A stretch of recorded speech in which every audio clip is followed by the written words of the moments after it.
one-stop shop for great wrestling. It's the WrestleCopia Podcast Network.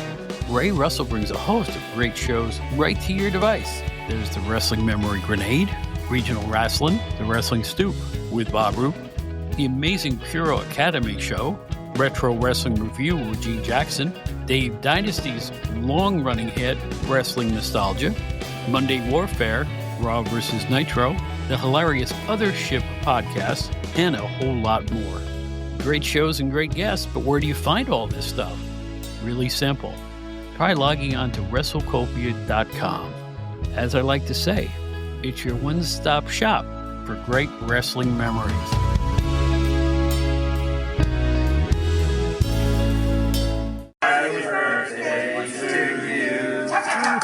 Thank you, everybody. I really appreciate the coming out, and the cake with the marzipan and macadamia nut frosting was just Ginchy. Bob Smith, the old PWI guy. I can hardly express my gratitude, Jackson. No problem. And I've got a special surprise gift for you, too. What could this possibly be? No. This is all for your benefit. I have two gifts. I got your legal name change registration finished, and it's all done. You mean? That's right. Since you're older now, you're now known as Bob 10 minutes from now. Oh, just what I've wanted for years. And that's not all. The gift number 2, I fixed the cellar stairs so you can go down there without hurting yourself no more. Really? Yes, really. Go ahead, give it a try.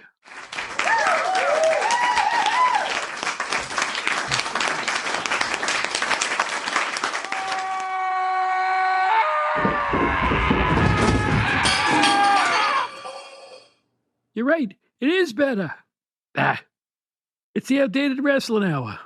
It's another My Favorite Things episode with John McAdam. After this...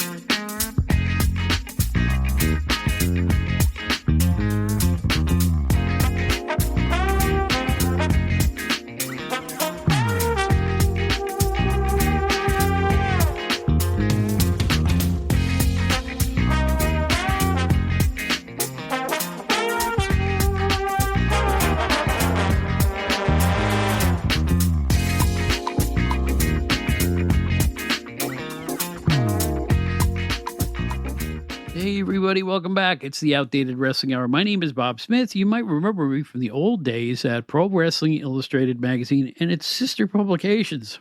Our co-host, as always, Bomb, man about town. He owns his own car, house that he's renovating. It's the one and only Long Island's Joe Puccio. Joe Puccio, how are you?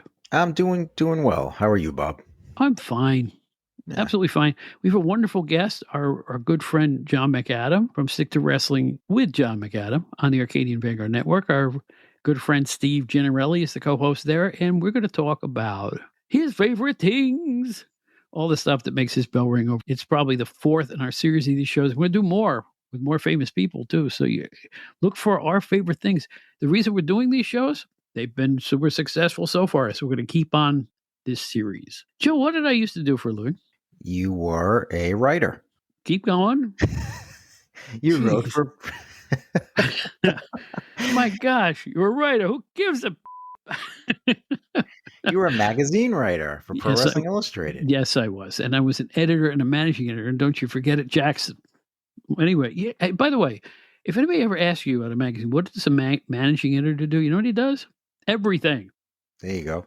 Everything. You're in charge of everything, so you can pass it on to a senior editor or an editor-in-chief who poo-poo anything you do because he didn't do it. You know, it's just the way it works. But anyway, as you know, I was with PWI. And I haven't written, and then after I left PWI, I freelanced for WOW and Wrestling's Main Event. I worked for WCW and a couple other publications. Bill Apter always kept me writing here, there, and everywhere. However, I just had my first wrestling article in a long time published in a wrestling magazine. If you'd like to find it, all you serious fans out there, it's Inside the Ropes. the British magazine, or the one published in England. It's issue number 66 with Roman Reigns at the cover. And it is the story of me writing the first two PWI 500s in 1991 and 1992. And he was keen to get this article. It finally, I sent it months ago, but it finally, he has a lot of freelance stuff. Finally got time to put it in, and I haven't seen it yet. Oh. I have not seen it yet. I don't have a copy of the magazine, so I'm going to have to work on getting a copy. But until that happens, I'm kind of excited because when he asked me to do that, I was also in the process of formulating in my mind a book. The great Ian Douglas and I have talked a couple of years now about he thinks I should write a book, and I'm 3/4 of the way done with writing a book. And I don't want to hype it too much here. I don't want the show to sound like a commercial, but I've had a couple other authors look at it and they think it's really good. And that's the impetus I needed to go along. In the book will be photos nobody's ever seen before, or if you have, they're pretty rare. It's going to be kind of like a half memoir, half wrestling memories book. It's 3/4 wrestling, but just some explanations on how I ended up where I was and a little bit about my life story, which people are telling me is more interesting than I think it is. So I'm listening to other people, not my own head. I've always said, I don't want to write about myself. I don't want to do a biography. So this is a semi-biography with a lot of memories of wrestling that are really old and really obscure, and yet with enough famous people in them and anecdotes that I hope you find it funny, exciting, informative, and fun. That's the whole idea of it. And the working title of the book is Beaten by the Pulp, Wrestling Mags, Music, and Mics. That's my 3 phases. My music career, the wrestling magazine career, and my podcast career, all mentioned in the title. What do you think?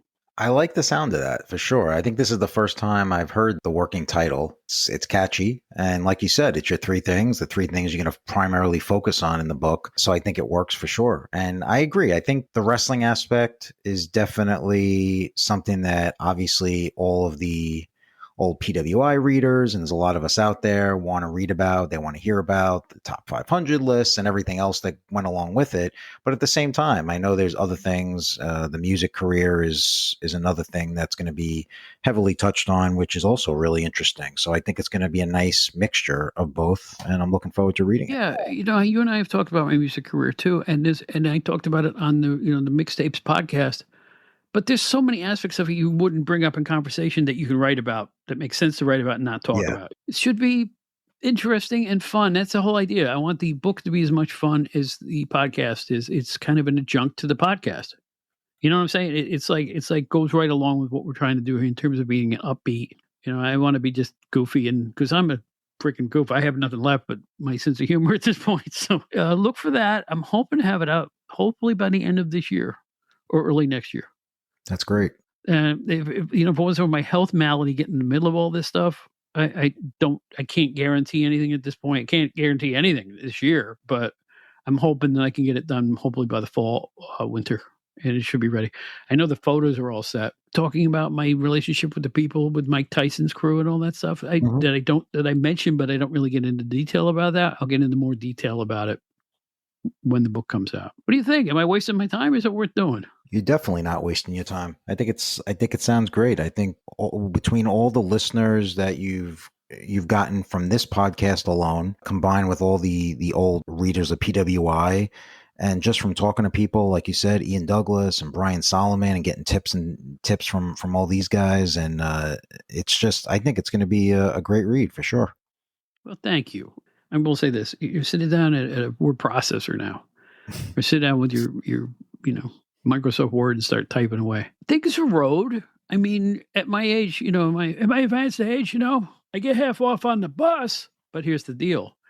The vision isn't quite as good. The fingers are still good. I can still type really fast and pretty accurate typing fast. But you know what I can't do? Send text message on a phone with any kind of speed at all. I'm terrible.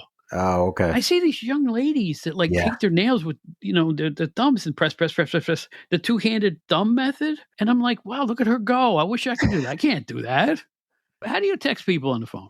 I'm not very slow with it, but I'm certainly not as quick as, I know what you mean. You see like people on the train, or you just see people going at it. It's hard to believe that they're actually writing coherent sentences, or maybe they're not. It's so crazy how fast people can type. I'm not that quick, but I do okay. Where was I a couple of years ago that I was actually covering something? I was writing, and Oh, it was a sports thing. It was bowling. I was at a bowling. I used to cover professional bowling, the PBA tour. So I'm at this event, and I got my tape recorder, or I'm using the voice recorder on my phone to record, and then I listen back and transcribe what I've got.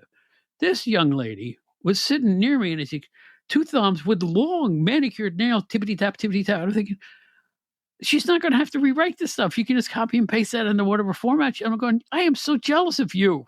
I can't do that. I would never have the skill to do that. At least I got the memories. I remember the day I met Bill Apter, who was in 1977 at the Washington Avenue Armory in Albany. I know people are sick of hearing about that, but I met him at a wrestling show. So I go back to ascertain the date when I met him. There's some places online you can look it up. And wouldn't you know, they had the list of the card matches. And I remember the details of every one of those matches. You remember all the matches? I remember every match in that card and the details of who won and how. And it turns out, why is it I can remember every detail and I can't remember my own birthday? It's like the important stuff goes right over my head. But friggin' 5-match card in Albany, New York in 1977. Oh, do you remember when he took the foreign object? It's like, I'm born to do this stuff. That's all I can say. Yeah, I have a good memory of a lot of the different pivotal wrestling moments that I've witnessed over the years, but it's sort of a running joke in my house because my wife is constantly razzing me for that, because she'll say, how could you not remember that we went to this museum on our date back in, this year? Meanwhile, you remember the main event of WrestleMania 4, she'll say things like that. And I'm just kind of like, well, yeah, I have nothing to say other than you're right about that. But what can I tell you? It's just the way my mind works. Well, anyway, I'm letting the cat out of the bag about the book. And like I said, with my personal things going on, we'll see when that gets out and how it works. But I got one more thing to talk to you about. I sent you a picture from Target the other day. I sent a picture of the dolls, the wrestling figurines. There's a Piper's Pit. I think it's a Target exclusive, if I'm not mistaken. Okay. And it has chairs, microphones, T-shirts, all this stuff, and 3 wrestling figures. Roddy Piper holding the mic with his Hot Rod T-shirt on. You got Cowboy Bob Orton to his left and to his right. One of your favorite wrestlers of all time, Mr. Wonderful, Paul Orndorff. Unfortunately, I quizzed you on Facebook and you went, nah, I don't want it. Which surprises me, but you explain why. Explain why you wouldn't want these lovely modern figures. Well, first of all, the set is $70. Oh, was it that much? See, I don't know if you had the price in the picture. Yeah, $69.99. Yeah. Okay. Yeah, it's cool. And I have nothing against the old school figures, the figures that come out today, but they are they're giving tribute to the older stars. So I love that aspect. But I am kind of a stickler for the types of figures, and we've talked about it on past shows where I love the original LJN type wrestling figures, which were the first line that WWF came out with in probably 83, 84. I love that style. And it's funny because a lot of people might not like that style, because one of the things about those particular figures from back then were you couldn't pose them. They didn't, they don't have the movable, if you want to like maneuver the arms and you want to like put his hands over his head so that looks like he's giving a body slam, something to the effect, you can't, because they're sort of like set. They're structured that way.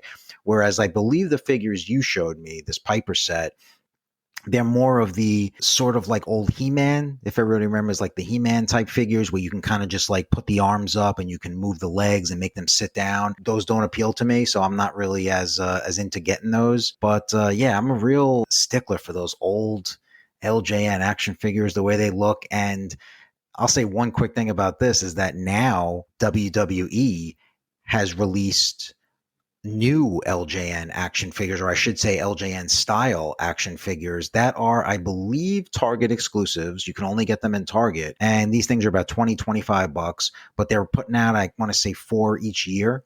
I kind of like when I saw that they were coming out, they're in the exact same packaging as they were in the 80s. They look the way they did in the 80s, but they're just basically a money grab to try to get these fans like me to buy them. And I went back and forth when I saw they came out last year, and finally I just bid it. I was like, you know what? I'm doing it. Went on Target.com, ordered the 4 figures. The original 4 got delivered here several months ago, and I'm not going to take them out of the package. They're hanging up in my basement right now. I put them on little hooks, the packages. Now I'm like, I don't want to go down this rabbit hole again. Like, I hope they just don't start, putting these out every year, and I'm going to go broke with these things. Well, I will say this, and I'm not going to get too much into the action figures because we're doing a whole show on action figures soon with Joey Broussard. But here's the thing. I'm in Target, and I look around, and there's, look at all these a lot of Cody Rhodes over there, this, that, and the other thing. You know what I didn't notice? A single AEW figure. So I go online, and you can get them through Target, but it says mail order only, or only available online. I checked with people online who are into this stuff, and they said, yeah, I think Target is not selling AEW figures on the shelves anymore. Oh, and really? That's not a proven fact. Okay. But if it is true that they've decided to jettison AEW, I don't know what it means. It means they didn't sell, I guess. That's interesting. I mean, again, I can't remember the last time I've actually been in a Target store. So that's because you shop at Bloomingdale's, you snob. There you go. Yeah. But yes, I don't know. That could very well be the case. I don't know. Maybe they weren't selling, or maybe they just, I don't know, have a deal with them. It's weird though, because you would think these stores, I mean, there's really not that many places to get action figures in a physical store anymore, right? So wrestling shops. Every city's got a wrestling shop now, or 2 or 3. Queens has got probably one of the great ones, right? Yeah. Wrestling Universe, right? Oh, that's right. The Wrestling Universe. Yeah, that's a big one. So I don't know. That's interesting, though. And next time, if I am there in the near future, I'll take a look for sure. Well, like I said, we're going to jump down memory lane, which also includes action figures and magazines and everything we got done talking about. We're going to talk about that with John McAdam. Joe, tell us about GenerationXwire.com, which many people call a website. Yeah, yes, it is. You could call it a website. That would be accurate. We have an interview up with Scout Taylor Compton, the actress from The Runaways and the Rob Zombie Halloween movies. We have Michael Learned from the Waltons, which is really cool. Somebody like that who has been around for many, many, many years, talking about her career, and lots of things on the horizon as well that I'm working on. I'm always on the lookout. And as wrestling wise, the latest thing would be David Sahadi, the TNA WWF producer from the 90s up until today. He's actually right now working for the RAF wrestling promotion, which is the amateur wrestling promotion that Eric Bischoff has a hand in, that Hulk Hogan had a hand in. So he's currently working for that company, and he has a lot of great things to say about them. So yeah, it's going well. You actually have to call that an amateur professional wrestling promotion, because they're amateur wrestling, but they're wrestling and getting paid for it. So it's an amateur wrestling promotion. There you go. Yeah. Just like me, I'm an amateur professional. Boom. Hey. I can't help myself. So anyway, Joe, thanks for being here. Always a stone cold pleasure. We're going to get to our friend John McAdam, if you just count to about 9.5. No, I have changed the music. You will find out, Joe, I have changed some of the bumper music. I have new bumper music coming your way if you haven't heard it. So keep your ear on the show. Do you listen to your own podcast? I do. Okay. Well, then you're going to hear some new music very soon. So, very cool. It cuts 4 seconds off all the interstational. This is how I think. This is my life now. That's all right. Right? I'm thinking like an old radio guy. I want to get as much content into an hour as I can. Help me. I can't think of anything else. No, it's true. If I go into a Target store, I see like a microphone. They have a section for podcast stuff now. Did you know that? With all the road equipment, I'm going, oh, should I buy a second mic? Stop me before I do it again. No, I have enough equipment now, thankfully. I really do. I've got more equipment than I can ever use at this point. But I'm using it with you, who, by the way, is talking to a wonderfully underrated microphone called the Blue Yeti. Some people love it. Some people hate it. I think it sounds great. It's got that warm tone to it that, like, it's got enough of a high and a really profound low end. And I like the way your mic sounds. Well, I'm glad. I've had this mic for a couple of years now, and it served me really well. I know we don't really have too many issues with the sound with recording this, other than changing the settings here and there. But I think it's pretty good, and it's pretty decently priced as well. Yes, it is. It's affordable. And if anybody who's starting a podcast, I say grab one of those. Do not get enticed by these $30 and $40 mics. I'm telling you, if you want to do it right, don't do it. Spend about $100. or 80, 90 bucks. You know what? Go on Amazon and look at the AKG mics. You can get an AKG mic for $39. That almost sounds like a Blue Yeti, but stick with brands you've heard of. I think that's the key. Sure, Rode, the Yetis, those mics. If you've heard of them, buy those. They're popular for a reason, right? The reasons you haven't heard of the other one down at the other end of the shelf is because nobody uses it, nobody likes it. Right. And word of mouth, just talk to people. I mean, listen to places like us, people that actually use them, that they have experience in using them. They can tell you what's good about it, what's not good about it, and look at reviews. Yeah, for sure. But yeah, I would certainly recommend the Blue Yeti. Yeah, absolutely. And how the percentage of our listeners that do their own podcast is like 0.01. So I don't know why we're rambling about microphones, but you know what? I'm an electronics geek. Do you ever go to the Micro Center? I mean, I am an electronics geek. I could go down aisles looking at cables all day. That's who I am. Even in my music days, I love shopping for mic cables and new mics and this and the other thing. I used to use Electro Voice mics as a singer, by the way. That was my microphone of choice. Really? Okay. Yes. Yeah, love them. They make a good podcast mic too. I mean, there's a lot of them out there. But again, like anything else, I say if you've heard of it, go for it. Get a brand you've heard of. I guarantee you it'll help out. It really will. So there's lessons in podcasting from Bob 10 minutes from now. You heard he had a name change, right? What's that? Bob is now Bob 10 minutes from now. 10 minutes have passed. Now he's Bob 10 minutes from now, not 20. There you go. It's true. Yeah, you'll hear the adventures of that when you hear the show. All right. We'll be back in a few with the great John McAdam. Stick around if we haven't kicked you out with our talk of electronics and whatnot. We shall be right back.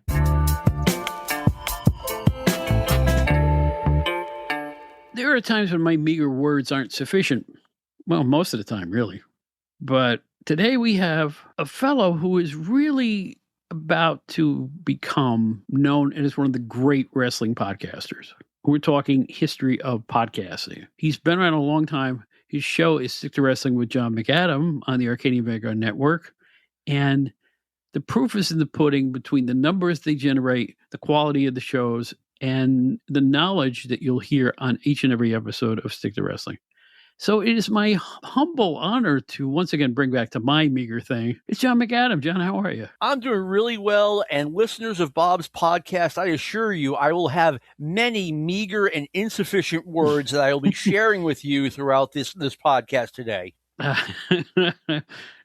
sincerely doubt that. This is one of our favorite things podcast, and you're probably fourth in the series, and if the numbers weren't good I wouldn't have done a second one. But no, seriously, I just talk to people, random people who have been in and around the business, and we're going to ask them their favorite stuff, and it's really, that's it. And there is one caveat here I want to put out, and I talked to John about this before we hit the record button. This is our favorite stuff. It's not the greatest, it's not the best, it's not the most historical, and it's not anything of that kind. But I am sure that any of you who were wrestling fans who went to cards on a regular basis and watched TV all the time, stuff stood out in your mind. Even if it wasn't great, you loved it. That's what this is all about. John understands that, right? I do. I certainly do. I was talking to Bob before the podcast started. Like there was a match on the very first episode where JCP had taken over World Championship Wrestling. It was Arn Anderson against Manny Fernandez. It was the match where over like a 12-minute period, Ole went from a guy who looked like he might be turning heel to a guy who was totally a heel. I get that wasn't a 5-star match, but I loved that match.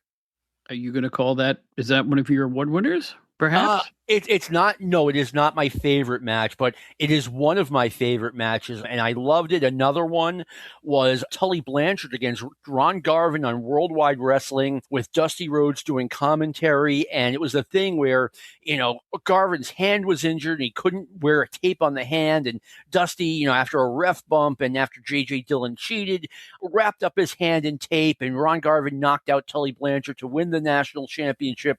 But no, J.J. Dillon's like, the tape, he's got tape on his hand, and Tommy Young sees it, and Tommy's like, frantically, no tape, and he raises Tully Blanchard's hand, and I was like popping like crazy. At about 55 minutes past midnight on I believe, a May 1986 night. So that was, these are great memories. Again, I get that it wasn't a 5-star match, but I loved it. I am sitting in my apartment with my ex-wife, my first wife, and I'm watching a match on WWF TV between Ken Patera and Rick McGraw. And for some reason, this is how the match was booked. McGraw was on top for about 5 straight minutes to start, getting all his moves, getting 2 counts. Patera was on the defensive the entire match. And the fans were going wild. I don't know if this was taped in Allentown or wherever. But my wife's even into it. Go, look at this smaller guy really doing this. This guy who looks like a muscle-bound Q-tip, right? At that point, with his bleak blonde hair, right? And she's really into the match. And of course, it's one of those things where I think McGraw rushed into the turnbuckles, but Patera steps out of the way. McGraw bounces off the turnbuckles, goes in the mat, and he got a quick 3 count. He didn't even put his full Nelson on Rick McGraw, but he got the win. Ken Patera's hair in 1980 is a thing of legend. It is. If you are listening to this, and you have not, Ken Patera used to have short brown hair, and then he calmed it all down when he was in the WWF in like 84, 85. But Oscar Gamble was like, wow, look at this guy's hair. It had a mind of its own, his hair, for a while. It got really long and really thick. And it was not blonde. It was like bright yellow. I don't know. There is a difference. And I'll tell you what, if you've ever seen the tapes of that period, it's like, wow, what are you thinking? But that was the thing. Maybe, wrestlers, everything wrestling does is with psychology. You know that better than anybody, John. Maybe it was the psychology that he thought he could get away with that look and it would make the fans razz him a little more. Oh, of course. I mean, he's the heel. Of course he wants to look ridiculous. Mm-hmm. Yeah.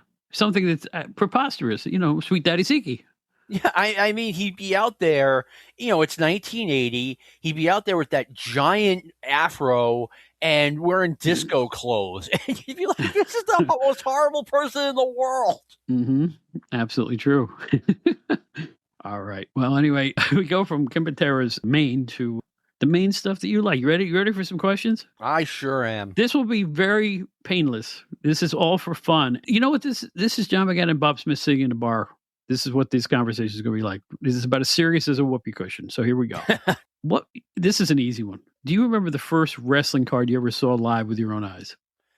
It was December 10th, 1976. We lived close to like a mile away from a place called Jack Witchy's Sports Arena that had WWF wrestling every Friday night. And I mean every Friday night. The one time they missed it was when we had the blizzard of 78 and everything was shut down for a week. On this show, the main event was kind of my dream match, which was Billy White Wolf and Chief Jay Strongbow versus the Executioners. But on this show, Bob, I don't know if I don't know if you've ever heard this before. One of the matches was Bruiser Brody against Jose Gonzalez. Oh, I think you mentioned this to me once before. Yeah. Okay. Right. And it was one of those things like my parents forbade me to go to Jack Witchy Sports Arena. So I believe they were out of town and, I was being overseen by one of my friend's parents. He's like, look, if you don't say anything, we'll go to Witchy's tonight. And I was like, oh, I won't say anything. Mm-hmm. So I lived there for 4 years, right down the street from me. I think I only got to see 4 cards, but that was my first ever pro wrestling event that I got to see live. And it just blew me away. I mean, I've been watching on TV for about a year and you get out there and it's like, whoa, I finally get to see this live. And it's not just squash matches. It's, they had real matches. Yeah, that's the best. It's the best. Although I saw my first card in a high school gymnasium in Columbia County, New York. And yeah, I saw some, not squash matches. You got to see prelim guy against prelim guy, which is about the same entertainment value, really. Yeah. I loved the prelim guy versus did you prelim really? guy. Now, I loved explain away. I want to hear more about that. Why did you love him so much? Let's say we're on our way to the Boston Garden in 1982, and you have Pete Doherty against Frank Williams, and you're in the car talking about who you think is going to win. You know, Frank Williams has been getting in a lot of offense lately on TV. I mean, Darty probably has the best record, but Frank Williams, he's been hot lately. I'm going with Frank Williams, and I miss that. Like we would just, analyze the ever loving what out of these guys who never won on TV. Yeah. I saw Frank Williams get a pinfall win over Joe Turco at the Mid-Hudson Civic Center in Poughkeepsie, New York. I saw Frank Williams get a pinfall win in North Attleboro, Massachusetts against Bad News Alan Cohen. Alan Cohen, I know. I read that, and you told me about it. He must have been leaving the territory, I guess, right? He had a crazy, nonsensical push. We're talking about Bad News Alan Cohen, who's probably better known as Bad News Alan from the WWF in 89 and 90. I don't believe he was ever on Championship Wrestling. He was on All-Star Wrestling a couple of times. And Fred Blassie would talk about how he managed this guy, but the guy was basically invisible and losing to Frank Williams. Right. I can't even picture that in my mind's eye. Because, they don't always job guys out on the way, if they're leaving the territory. They didn't always do that, particularly if it was Frank Williams was the opponent. Frank, if you go to Cage Match or just do even the smallest amount of research on him, he won a lot more than he gets credit for. Oh, definitely. A lot more. I bet he got 50 wins in his career. Probably more than that. I mean, I have seen him win multiple times. I've got to tell you this story. Back when I was selling tapes of wrestling online, I get an email from a woman, and she's like, "You have footage of my husband when he had hair?" And it was Bad News Brown's wife. And I was like, "Yeah, I'll be glad to send it to you." Wow, that's amazing. Yeah, and he had a big old head of hair, and she was like taken aback by it. I don't know if it was like his second, third, fourth wife or whatever, but if he married her recently, but she was blown away. It was like she thought the guy was born bald or something. You're an old WWF fan. Do you remember a large blonde man named Frank Savage? I do. I remember they had a match here, a card here in Nashua, where the main event was the Moondogs against Tony Gurria and Rick Martel, and there was like nothing else on the card. The next match down was Dominic Tanucci against Frank Savage. This was in April 81. Right. Around that period, I'm working at the Record World chain in Poughkeepsie, New York, as the tape department manager, cassettes and 8-tracks. Right. I was the manager of this little apartment. Really big blonde guy walks in with a jacket that says New Japan Pro Wrestling. Oh, wow. And I'm looking at him. I go, okay. And he wants to buy some cassettes. So I'm selling him some. I said, excuse me, pardon me for asking, are you Frank Savage? He says, yes, I am. And I said, well, I shook his hand. I said, wow, I know you from wrestling. And we got into a 20-minute conversation about wrestling. He was the coolest dude I ever met. That's awesome. I had no idea Frank Savage toured New Japan. Apparently he was in Japan. Now, forgive me if it wasn't New Japan, but it was definitely a Japanese logo on the back of his jacket. Either way, I had no idea he toured Japan. I just figured he was a guy who went to wrestling school, did WWF prelims for a few years and said, I'm done with this. Not even a few years. I remember a televised match of Pedro Morales against Frank Savage. And I think he got potato with one of Pedro's punches right to the abdomen. Ugh. And you heard whack. And you can't fake that. He got belted.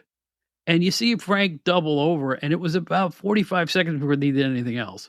Yeah. So I think somebody missed or Pedro just did it too hard, but it was an amazing spot. And I'll never forget that. It looked so real. I remember Pedro Morales did a match against a guy named Mike Smith, who was better known as Mike Shaw, Norman the Lunatic. This was very early in his career. I want to say 80 or 81. And you could tell Pedro, like the guy, Ron Shaw, he just wasn't, not Ron Shaw, Mike Shaw, he just sucked. I mean, he was terrible. And you could just visibly see Pedro Morales. He stiffed him a couple of times and he just gave up and pinned him. And, after the match, Pedro's waiting to get his hand raised and he's just disgusted. It was funny. Wow. The time when you saw that match, you weren't doing the wrestling podcast. I mean, we're going way back in time. Did you really determine what was going on there in your head? I mean, you saw the difference between things going smoothly and things kind of going awry? I have to confess, this was on Peacock. Oh, okay. I had not seen the match previously. I had a very weird relationship with All-Star Wrestling. Just sometimes it was on, sometimes it wasn't. What can I say? Yeah. Oh, I miss those days. Like I can't tell you. It's something else. All right, here's one. If John McAdam had to pick his favorite wrestler, just not necessarily a good guy or bad guy, because we're going to get to that, but you just somebody. If you said I want to watch wrestling, and here's the guy I would like to watch the most, who would it be? It's not even close. It's Ric Flair. Ric Flair was my favorite wrestler before, and this is going to sound really strange, before I even saw him on TV. I saw him in the magazines, and immediately I just picked up on this guy's charisma. And then I remember the date, October 3rd, 1981. We had finally gotten WTBS on our cable system, starting October 1st. And I was just counting the days. They sent us a letter in September saying, hey, we're adding these channels. And, Ric Flair comes out, and he's not only am I seeing Ric Flair for the first time, he is the NWA champion. I had no idea coming in. As you know, Bob, back in the day, the magazines were 2 or 3 months behind. Oh yeah, with information like that. And, Rick came out, he's in a suit, he's got the NWA championship. I'm like, oh my God, Dusty Rhodes isn't the champion anymore, Ric Flair is. And, he was everything I expected him to be and more. Yeah, I can't argue with that pick. I want to say one thing about Flair. Everybody looks back at when he was training with Vern Gagne. He had regular brown hair and he was really bulky. And people go, wow, it's amazing what he did to himself in the years that passed. I put it to you. I remember seeing pictures of Ric Flair and Rip Hawk as a tag team in the Mid-Atlantic, right? And in the beginning, there was no question. He was just kind of modeling himself after Rip Hawk, of all people. The braggadocio, the blonde hair, they were the same height. They looked similar. I thought Flair was literally trying to look a lot like Rip Hawk, other than he wore big gaudy sunglasses once in a while and stuff like that. But the fact that he was able to parlay that image slowly and become the wrestler he became 10, 12 years later, it's just an amazing story with him, particularly if he add the plane crash in there. It's an astounding wrestling life he's had. I mean, in Rick's book, and I read this, when did Rick's book come out? Like 2001, 2000? Yeah. No, 2002. Mm-hmm. And I was astounded when he said that, when he first got into wrestling, he wanted to be Ramblin' Ricky Rhodes, Dusty's brother, Dusty's younger brother. It's almost like, it's almost like he took on some of Dusty's persona and, just made it his own. Yeah. Just took the twang out of it.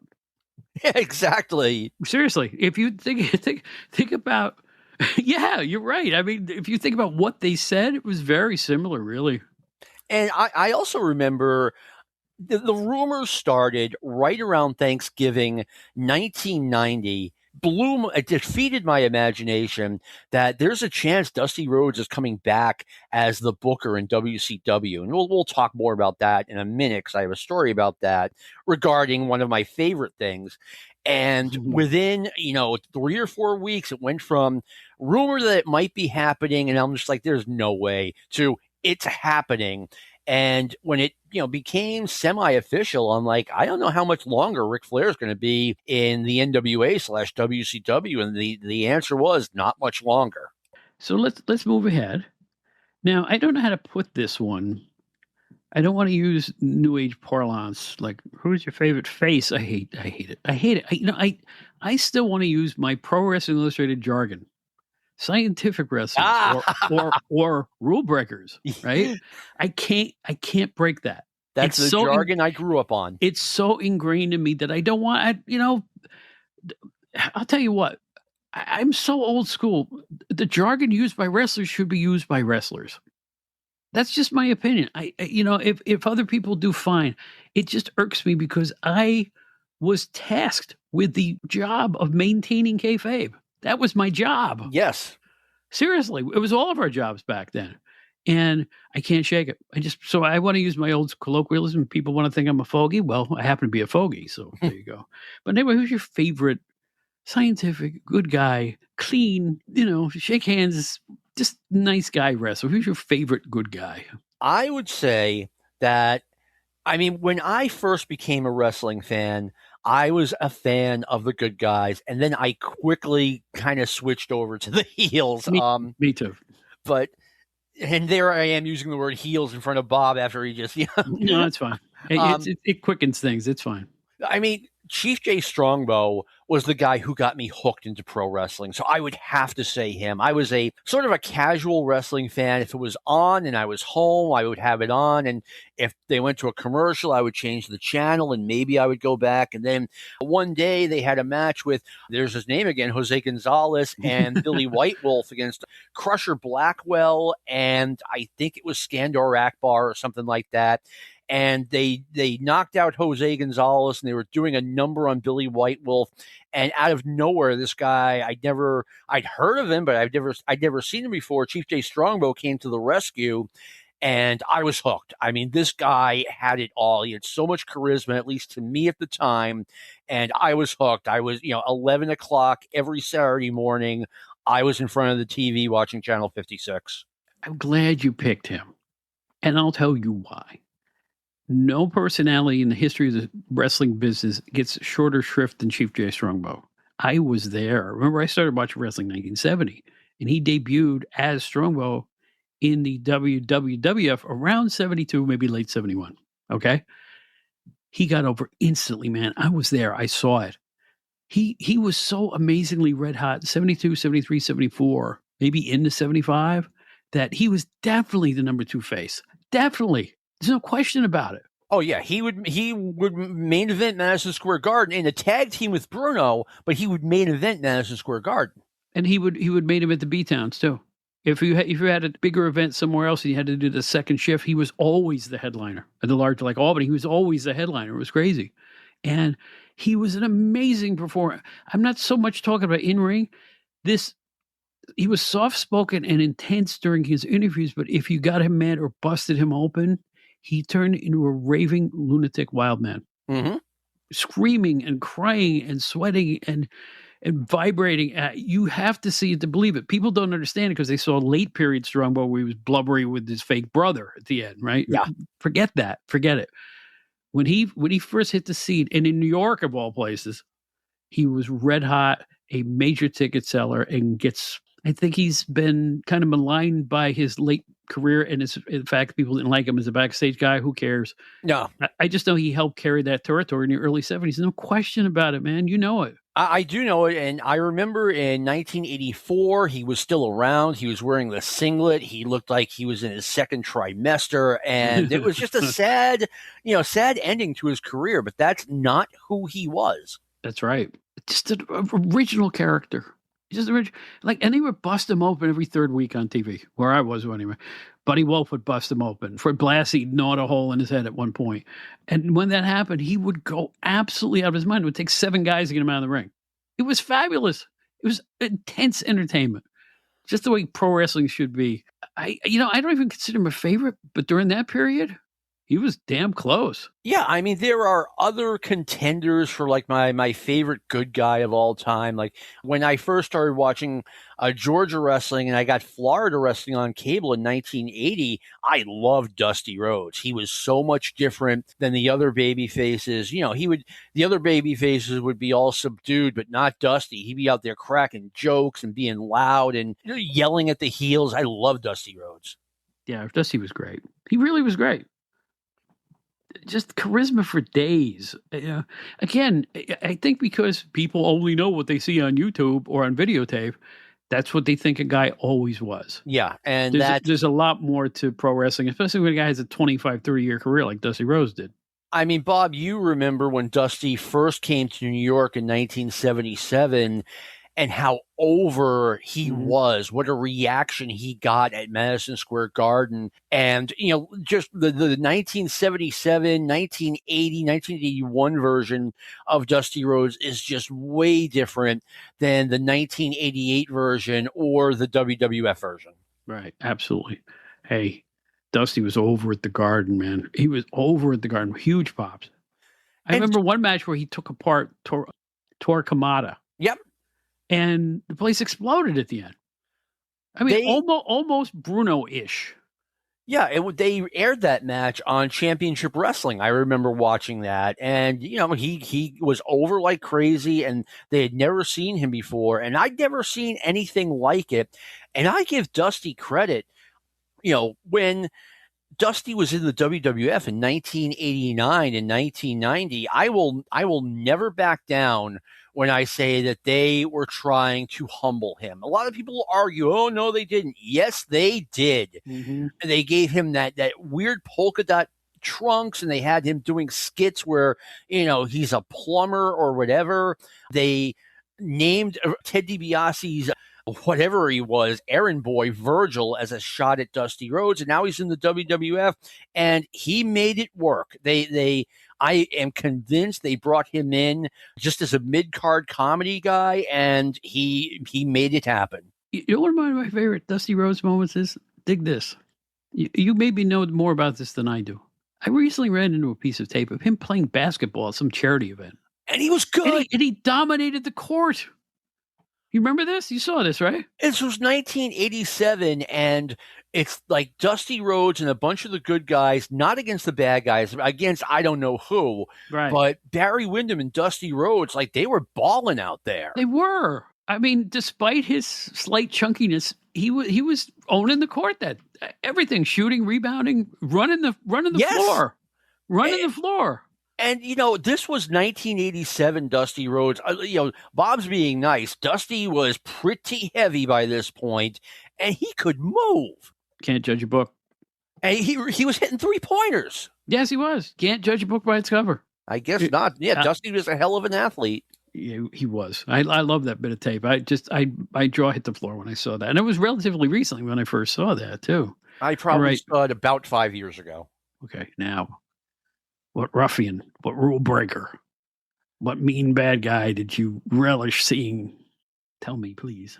Oh, I mean, I would say my first one was Ken Patera, who we already talked about when he came to the WWF in late 1976. I mean, that guy, he had charisma that just blew me away. As far as like my all-time favorite heel, it's Mid-South Wrestling Ted DiBiase. He was just the really? Yeah.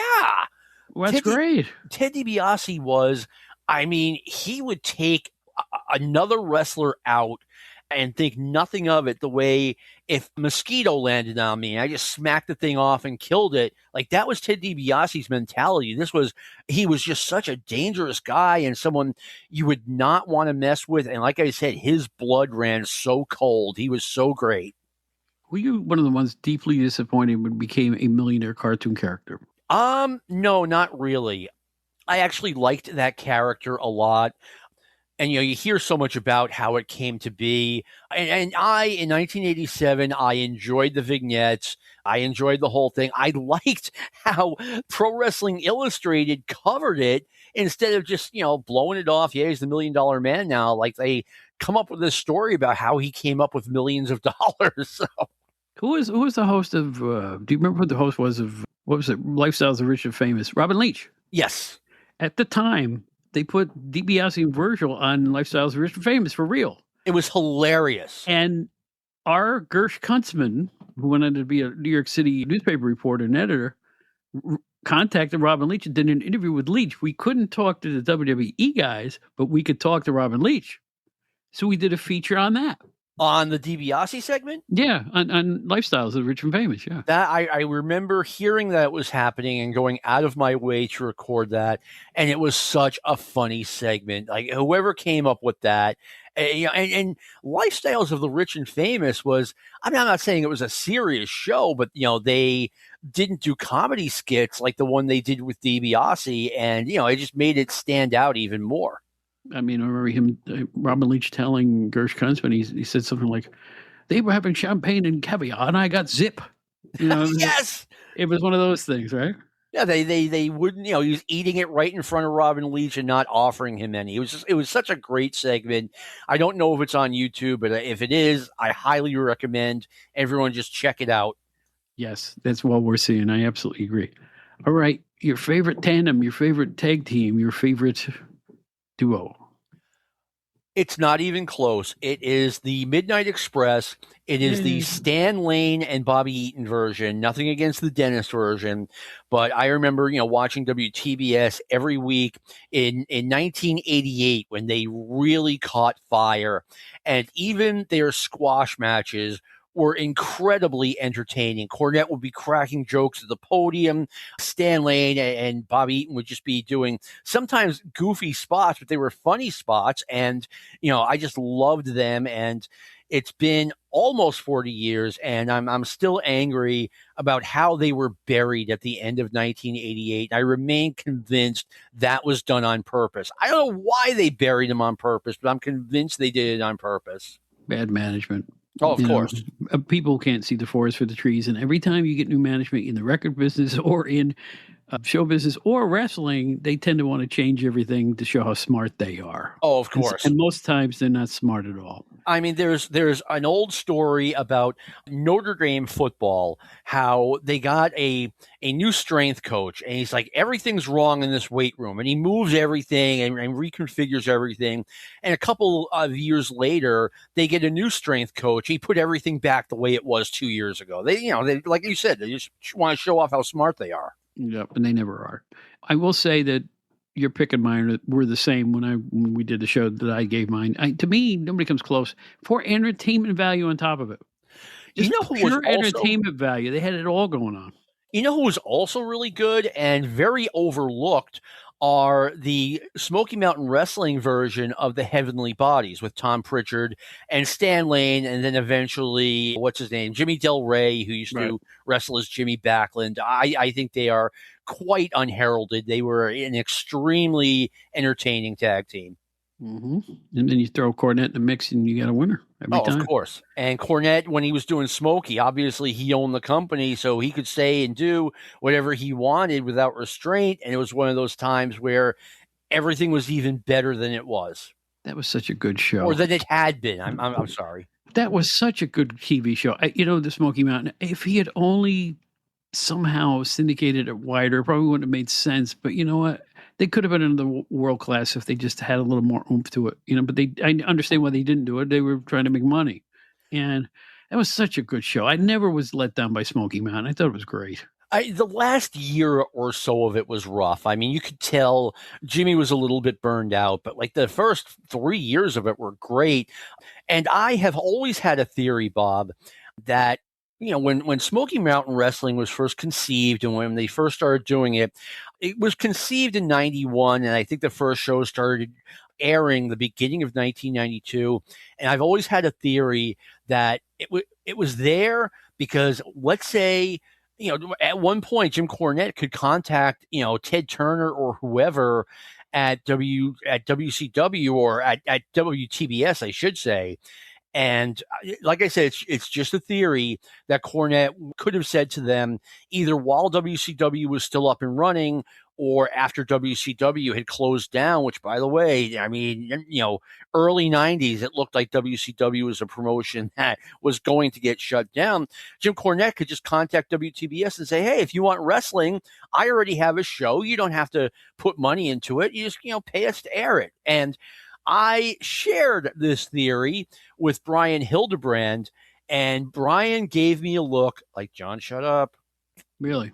That's what makes me even more think that maybe I'm not 100% correct, but I've got something on the ball there because like I said, I told him about this in front of like 2 or 3 people, and Brian just gives me a look like, shut up. Sometimes don't hedge his bets. That's what he was thinking right there. I'll tell you that. No, I think it was like we don't want that information to be public kind of thing. Yeah. Close to the vest. Yeah. All right. If you could sit down in an arena or auditorium and watch professional wrestling, which arena would you consider your favorite? The arena that I've always wanted to go to. I'm lucky. I've been to a lot of wrestling arenas. But I see the Los Angeles Olympic Auditorium, and I'm like, man, I wish I could have been there for one night in like 1968 or 1971 or something. As far as my favorite arena, I mean, come on. I know it had its, downsides. It was kind of filthy. It didn't smell particularly good. The seats were way too small. But, I mean, it's got to be the old Boston Garden for me. I mean, that's, that was my home arena. Once a month, I would go to the Boston Garden. I don't think I missed I missed one show between 1981 when I first started going and 1986 when I started to cool off on the WWF. The quality had gone down by then. And the one show I missed is because we had like 20 inches of heavy snow and there was just no way to get there. Do me a favor. Paint me a bigger word picture of what wrestling was like at Boston Garden, because you know what? Most people want to talk about MSG and Philadelphia and even Toronto, but I know that they did well in Boston too. So what were the crowds like? What was the vibe like? And you said rickety wooden seats, right? I think they were plastic seats, but they were gosh. All right. They were made for tiny little people. I mean, and I'm not a big guy, and they were uncomfortable for me. It was the same way at Fenway Park, quite frankly. It was a lot like Madison Square Garden, where they always drew extremely well. When Bob Backlund was the champ and when Hulk Hogan came in, forget about it. When Backlund was the champ, you might see like the upper deck in the corner, and you might see a few empty seats, but that was it. The Boston Garden always drew really well. It was incredibly hot in the summer. It was incredibly cold in the winter. There were many, many drunks and many, many fights. And I never got into one. I never wanted to stay at the Cambridge Street Hotel, as the nickname is, but it's also, it's really the Cambridge Street Jail. Yeah. So, let's stay away from that. But it was, like I said, a lot of drunks and a lot of fights, but that was just part of what the 80s in the Boston Garden were. The Bruins games were the same way. I'm sure. Yeah, that's legendary. That's for sure. Interesting, because it's like, I'm glad you brought up the Boston Garden, because it's like, it doesn't get discussed much now.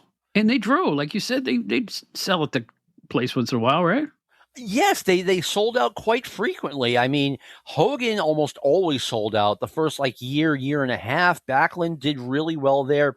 Bill Apter once asked me, I forget his exact wording, but it's like, what the hell goes on up there? It's like, way crazier than Philly, way crazier than Madison Square Garden. They used to have a net that they put up to, like, from the ceiling to the floor. They had these nets surrounding the ring because people wouldn't stop throwing stuff at the wrestlers. That was gone before I got there, but I've seen pictures of it. Mm-hmm. Bill Apter basically after, what's in the water up there, I think he said. Boy, if Apter has to ask that question, it must have really been extreme. No, because he went everywhere. So yes, it was like, I mean, boy, you think I had a fun job? I had a fun job. Apter had a fun job because they sent him everywhere. Any big event, he was there. Even if you didn't see him on television at ringside, he was there. It was amazing back in those days. You always saw him at ringside at Madison Square Garden taking pictures until the WWF pulled the plug on that in 1983. Mm-hmm. Absolutely right. After Napolitano every month. Every time. Here's one for you. Name me a match or the match that you consider a personal favorite. It doesn't have to be the main event of a WrestleMania. It could be at a house show. It could be on television. It could be anything. If you go, man, I was satisfied watching this match. What do you think of? I think of, and I've gone back and forth over the years. There's another match that, I'll talk about that in a second, that is in competition, but over the past 5 or 10 years, and it's a great match. It is an all-time great match, but I'll tell you why it's my favorite. It's Ric Flair versus Ricky Steamboat from Chi-Town Rumble 1989. I believe it was February 20th, 1989 it was on. And it was a spectacular match. It was probably the best match I had ever seen up until that point. But it was the finish of the match that made it my favorite match of all time. And the finish was, now, a little background. Dusty Rhodes had been the booker of Jim Crockett Promotions since 1984. He had a great initial run, 84, 85, 86. It was phenomenal. Dusty started running out of ideas around in 1987.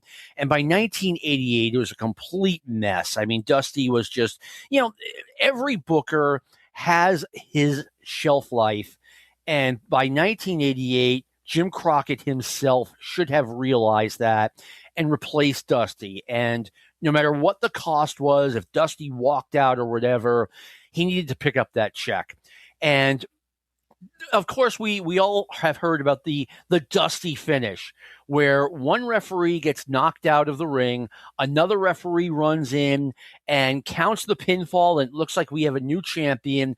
The original referee comes to the ring and reverses the decision. I mean, if you do that once, okay, yeah, that's something you can only do, in my opinion, once every 5-ish years, maybe not even.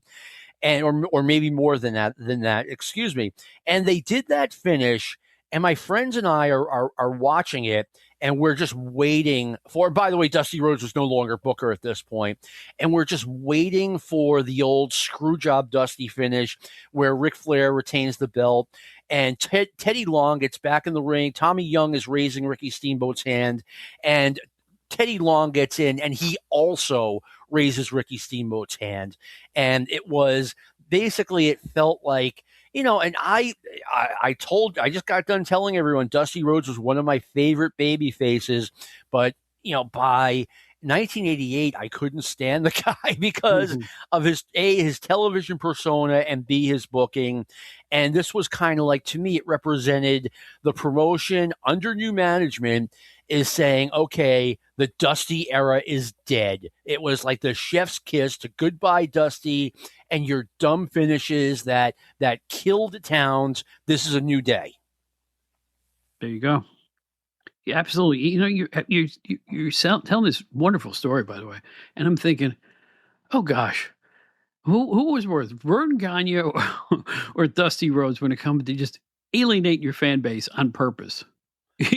Right? It's like these finishes that were just, it was the second referee and all this other stuff. You know how it works. It was over and over and over and over on big cards, pay-per-views, house shows, you name it. I don't know how they thought this was entertaining to anybody. No, and like I said, any finish you can do like once in a generation of wrestling fans. Usually a wrestling fan's generation lasts about 3 years. You become a fan in like 81, and by 84, you're like, okay, I've seen it all. Obviously, both you and I outlived that, but my understanding is that's kind of the standard 3-year thing. Your favorite event, house show, pay-per-view, whatever. If you could look at one moment in time at a certain place, either you watched on television, watched on pay-per-view, took part in live. If there's an event you could go back in time and relive because it was so good, what would it be? It would be, and I attended this match live, this card live, excuse me. It was the 1989 Great American Bash. It was such a good show. Flair Funk was phenomenal. And, I've said this on podcasts before, so forgive me if you heard this before and I'm repeating. But they had after the Ric Flair Terry Funk match, Great Muta ran in and blew the mist on Ric Flair's face, and then Sting evens the sides, and they have this crazy, crazy brawl outside the ring. And television did not do justice to that crazy, crazy brawl. They did not, and I get it. The action is flying around, but it was nuts. I remember, coming home, and one of my friends had ordered the pay-per-view, and I borrowed it, made a copy of it. And that's immediately what I said to him, that, TV did not do this justice. It was a crazy, crazy fight outside the ring. There you go. Wow. That's a unique choice. I didn't expect anything like that, but how about the rest of the show? Did that measure up as well? It did. I mean, from top to bottom, this was an absolutely excellent card. And again, being there live, and then, getting to see it over the years on Peacock or, on VHS, whatever. I mean, it was such a great show. I loved it. How about this is an easy one. I bet you come up with this instantly. Your favorite wrestling year and why? There are so many good ones. There really are. I mean, 1976 is the year I found it, or I became a fan. So obviously that's near and dear to my heart. 1981 is when I first started going to the Boston Garden shows. So obviously that's a big one. But at the end of the day, I would say 1982. 1982 was a great year in the WWF. You had Jimmy Snuka come in first as a heel, and then you have the big babyface turn. They brought in new and interesting challengers, I thought, for Bob Backlund. Bob Orton Jr. came in, Blackjack Mulligan, who I had never seen in the WWF before, returned after a long absence. But to me, he was brand new. Same thing with Ray Stevens. Superstar Billy Graham made his big comeback, which was kind of a dud, but, it's Superstar Billy Graham. They brought in Big John Studd. So it was like, a very much a departure from the norm in the WWF. Then you've got Georgia Championship Wrestling on cable, which was still really, really good in 1982. Unless I'm forgetting something, those are the only television shows I got. But, I absolutely loved it, and I had it for the entire year. So, and everything looked interesting in the magazines. It looked like Mid-Atlantic Championship Wrestling was going through a great period. Same thing with Mid-South Wrestling. Oh my God, Ted DiBiase's a bad guy now? Wow. Mm-hmm. So, and in Florida also had an excellent year. Wow, David Von Erich's a bad guy in Florida. And it felt like, for Mid-South, I thought had a weak 83. Florida, I thought had a terrible 83. WWF was in reruns in 1983. Like, I thought they brought back Morocco way too early. They brought back Slaughter way too early. They brought back George Steele at all. Yeah. So, the Samoans were back. I felt like, I had just seen them.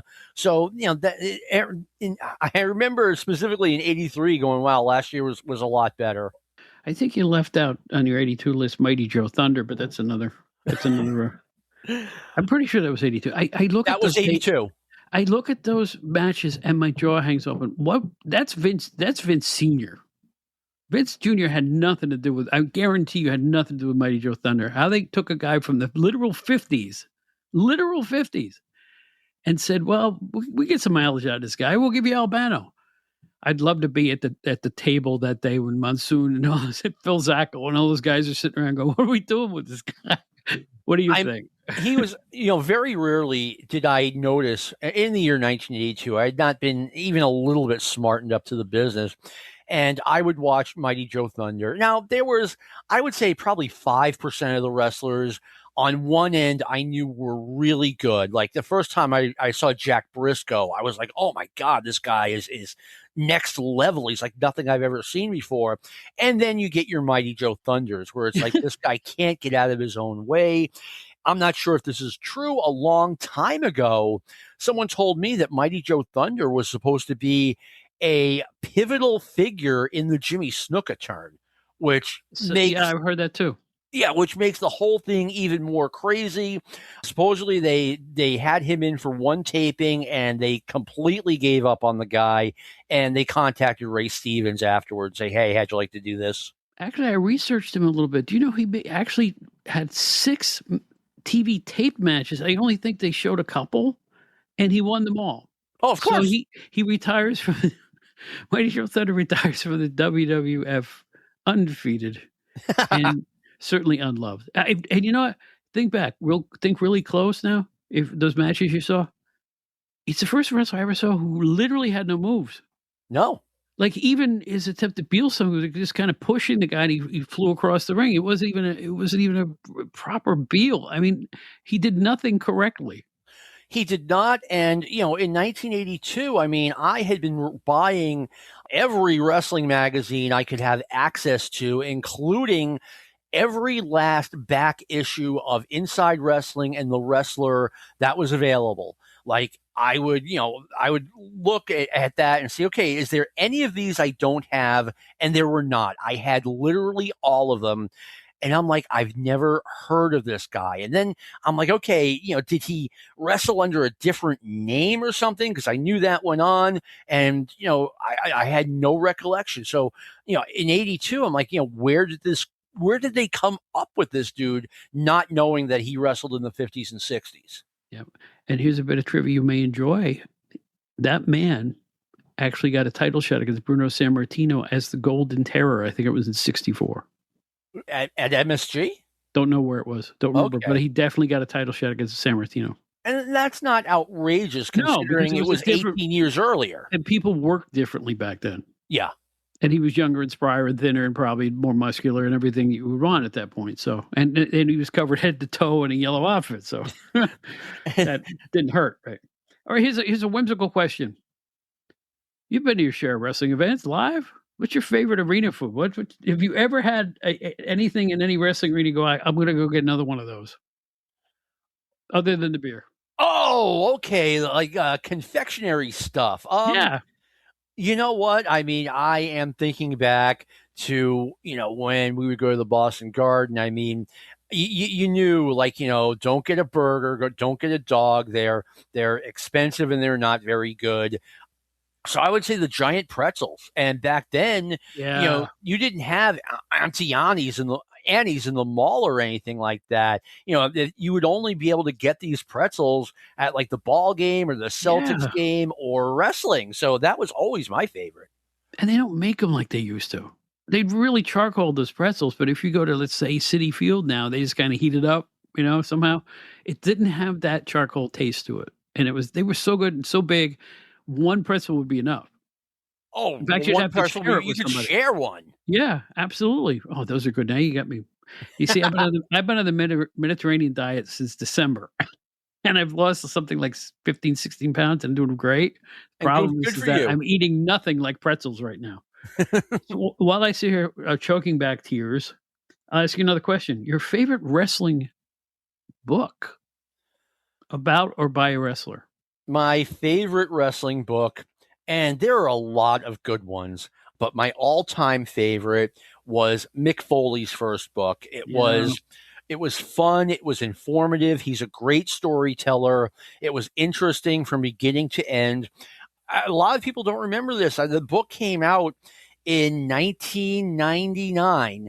And when it first came out, you couldn't find a copy of it because they only made so many, thinking that, it wasn't going to sell as well as it did.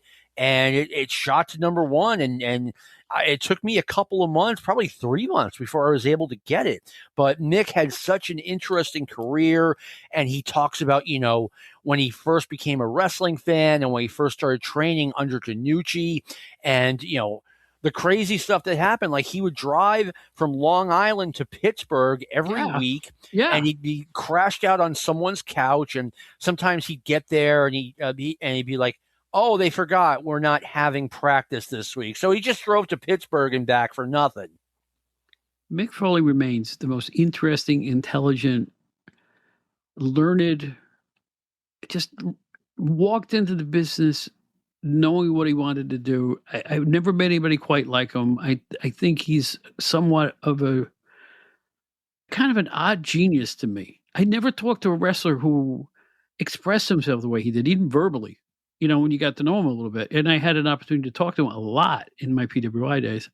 In fact, I wrote the first article, a full-fledged article on him as Cactus Jack ever in the London magazines. And I'm proud of that. I just think he got it. And some people say, well, he did such extremes with his body and did all these crazy things in Japan and, coming off the, the cage with the Undertaker and all that stuff. Yeah, that stuff was kooky. But after knowing him the way he did, I thought in my heart that he had control of himself and knew what he was doing, even though the spots looked super dangerous. History says that isn't 100% true, particularly the thing when The Rock was beating him over the head with a chair. Oh, God, that was awful. It was just awful. But there's a lot of people to blame for that. The Rock. Yeah. But you know what? I just think Mick is a singular, unique guy, and I'm just so happy he ended up the Hall of Famer that he is. He's quite a fella. He really is.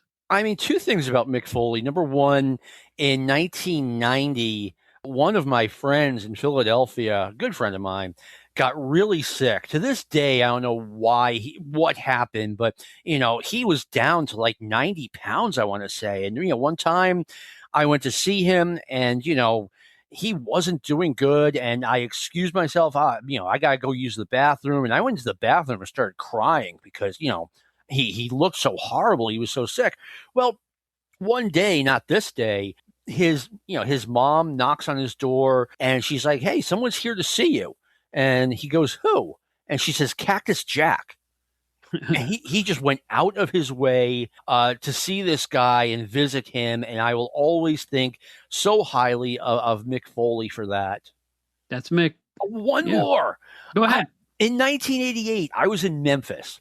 It was October. It was Columbus Day weekend, 1988. And Mick Foley did that Nestea plunge bump where he's on the apron and he gets drop kicked or whatever, and he falls straight down on his back. And I'm like, it is not a coincidence. He did that right in front of Dave Meltzer. As soon as he did it, like Dave's right there. This was not an accident. Mm-hmm. Oh gosh, Mick was kind enough to appear on my 100th podcast episode when I asked him, and I will be forever indebted for that because he went back in time and talked about the magazine days. And speaking of those, what's your favorite wrestling magazine? I mean, it could be anything. It doesn't have to be PWI. If you say PWI, it's not because I'm talking to you. I just wondered what you read in your formative years. My favorite wrestling magazine of all time is not PWI. Okay, it is Inside Wrestling. Inside really? Wrestling, yeah. Interesting. Inside Wrestling, I loved the ratings. I loved the way they laid out the ratings with the pictures of the wrestlers. They had the names making news thing, which was basically a page worth of news of what was going on in wrestling. I would go to buy Inside Wrestling, and before I even left the store, I would have read names making news. I couldn't wait to get home. I couldn't wait to get to the car or whatever. I needed to read it right there. Then you had the columns by Dan Shockett, by Randy Gordon, by whoever. And I always saw the Matt Brock column, who the first time I saw it, I'm like, this is as phony as a Chinese redhead. Even, as a junior high kid, you could see right through it. But I loved it. It wasn't just features on the wrestlers. It was almost like you were getting different opinions from different journalists. What was Peter King had a page every month in Inside Wrestling. So I thought that was a lot more enjoyable than, say some of the other stuff that was in the wrestling magazines, like, talking to Bulldog Brower's psychiatrist or whatever. Yeah. Well, you're not saying anything that hurts me because I will say this. When I was growing up, my favorite magazines were the Kaiser books. When I was growing up, they were great. Those were the first one I reached for when I was 11, 12, 13, 14 to probably about 17 years old because I love the agate pages in the back with all the results. Yes, and the ring too. I love the results in the ring. Yeah. Inside Wrestling also had a page worth of results. The thing is with the Kaiser magazines, the positive was they didn't make up like crazy stories. And you could tell that if they interviewed a wrestler, they actually interviewed the wrestler. They actually sat down and talked to him with a tape recorder or whatever. Mm-hmm. The negatives were the photos were nowhere near the quality of the Western magazines. And the news was even more outdated than the Western magazines. Here's one thing I always say about the Kaiser books, though, to be honest with you. If they had an article about Jim Brunzell, they'd put Jim Brunzell on the cover, and the headline would be Jim Brunzell. There wasn't a lot of thought that went into the headline. They didn't believe in catchy headlines or plays on words or anything. They just, Lord Alfred Hayes, rough and tough. That would be basically the headline you would get from them. I didn't mind. I was there for the agate, baby. I'm the same way today. I still subscribe to the New York Daily News and read the agate pages for box scores in the back every morning when I have my breakfast. Wow. I've always done it. I've always done that my whole life. No, I want to say this. I remember I first got on the internet in 1995, February 1995. I bought a computer that was, you could go on AOL or whatever. And I remember, getting the box scores in the morning, even from the West Coast games. I loved that. Mm-hmm. Sure. Absolutely. They're a little better now at putting the West Coast box scores in the paper in the morning here in New York. But the problem with the New York, what I read somewhere? At its height, I think the New York Daily News sold 7.1 million copies a day. Oh, wow. Now I think it sells 66,000 or something like that. No surprise. No, such is the publishing business, my friend. It's scary out there. It is. I mean, so much has changed. I remember, I'm one of those guys who, I mean, I would devour the box score. Excuse me, the sports section of USA Today, and I'd look at all of the MLB box scores, the NBA box scores, the NFL box scores. Like I wanted to see how many receiving yards this guy or that guy got on a given Sunday. All right. Here's a question you might not expect. Favorite? If you had to pick a favorite female wrestler. My first favorite female wrestler was Ann Casey, because even as a kid, I was like, wow, Ann Casey stands out as a very attractive woman in this business. I was into my Ann Casey, but my favorite WWF, or excuse me, my favorite female wrestler was Sasha Banks. And like I said, I thought they had a gold mine with her, and I feel like they went out of their way to make sure that she didn't become too big a star, which is something I've had a huge problem with WWE over the past 20 years at least. It was almost like, okay, we don't want another Stone Cold Steve Austin. We don't want another Rock. We just want people who we can control. And, sometimes it was difficult to control Steve Austin. And it was like, they never wanted to encounter that problem again. We're going back 25 years when they started having problems with Austin. And, Austin wasn't always the problem. Okay. It wasn't always his fault. And, like they bring him to TV and say, hey, creative is mad at you, so we want you to do a clean job for Brock Lesnar with no buildup. And Steve Austin's like, get out of here. And he walks out of the building, and I didn't blame him. Mm-hmm. Sure. It's true. They want to keep everybody in. I don't know how they book now.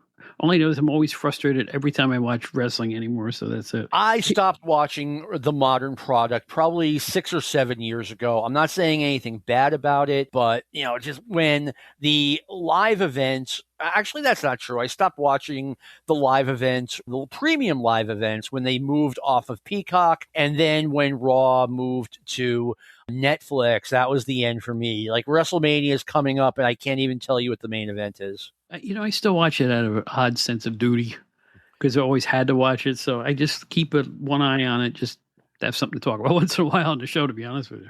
You know what? My odd sense of duty moment was WCW in 1998. I would watch it every Monday night or on tape the next day. And one day it dawned on me, like, I hated the show. Every time the show ended, it did nothing but make me angry, because they would be doing, some NWO stuff where they're, spray painting Miss Elizabeth or whatever. And it dawned on me one day that I am not Dave Meltzer. I am not Wade Keller. It is not part of my duty, as you said, to watch this. And I'm not going to watch it anymore. I don't enjoy it. There you go. Absolutely. One day it just dawned on me. It's like, wait a minute, why didn't you come up with this a long time ago? All right, let's move on to this. We all know you grew up on WWF. Mm-hmm. What was your favorite territory that wasn't the WWF? Mid-South Wrestling, no questions asked. Yeah, I had a feeling you were going to say that. I mean, the storylines always were compelling and made a lot of sense. They almost never did silly stuff. I mean, you could count the silly stuff on one hand. It felt like they were presenting an actual sports product. And I used to get Mid-South Wrestling, or some Mid-South Wrestling matches in 1980. It was on some show that was on cable that I don't remember what it was. Jamie Ward always remembers for me. But it was on, like I said, some cable station in Nashua, and they would show like matches from Knoxville, and they would show some Mid-South. I mean, this promotion was phenomenal. And there's not a lot of prime Junkyard Dog available out there, in my opinion. Even by 1981, JYD wasn't what he was in 1980. And there's just not a lot out there from that era. But what's out there is fantastic. There's a tale of two dogs. Yes, exactly. If you look at his career, it's a tale of two different people, really, because he picked up that territory and held it on his shoulders for about a year, right? Yeah, I would say probably even more than a year. And again, we talked about this earlier. 1977 Dusty Rhodes was not 1987 Dusty Rhodes, and 1988 or 1990 Junkyard Dog did not resemble the Junkyard Dog from 1980, 1981. Right. And then again, neither did wrestling if you put those two numbers together, right? Oh, God. I'm writing a book, and I'm using a quote from you in the book. You gave the best explanation for how wrestling changed in the 80s of anyone I've ever met. There was no relation to the professional wrestling of January 1st, 1980 to the professional wrestling of December 31, 1989. And that's absolutely true. And what kills me, Bob, is the formula from 1980 worked. It worked, and everyone ditched it. Like, even, when WCW got bought out, or the NWA got bought out by Turner, I was looking forward to, okay, it looked like they were trying to not be like the WWF and to go back to the way wrestling was, and that just did not last. They decided, okay, we're going to do what the WWF is doing, and you're just never going to out WWF the WWF. Yes, and I insist that many of the other promotions should have ignored what they were doing and continued what they do well instead of trying to morph themselves into what Vince McMahon was doing. It was always going to look inferior by design. You couldn't copy that stuff. They had more ad revenue coming in. They had more money to put into the characters and the crazy costumes and all that stuff. I still insist, how in the world that people didn't gravitate to Flair and Arn Anderson and Tully Blanchard and Barry Windham and Lex Luger and down the line? That was great stuff. And they got a sense that, we're second best. We can't let this happen. And then everything went to hell. It definitely did. One thing I do disagree with you, though. You said they should have ignored the WWF. Bill Watts would get on TV and he'd bury the WWF. I mean, I remember that. We had a show a long time ago on Stick to Wrestling. It was called The Day I Had to Bury My Dog, when JYD left Mid-South for the WWF, and Bill Watts got on TV and he just buried the dog. It was savage. I mean, he would talk about how Butch Reed and Ernie Ladd, I believe, quoting Watts, Junkyard Dog had been beaten down mentally, and he went somewhere where the competition is a lot easier. Like, to me, that's how you fight the fight. Yep. Sounds like it.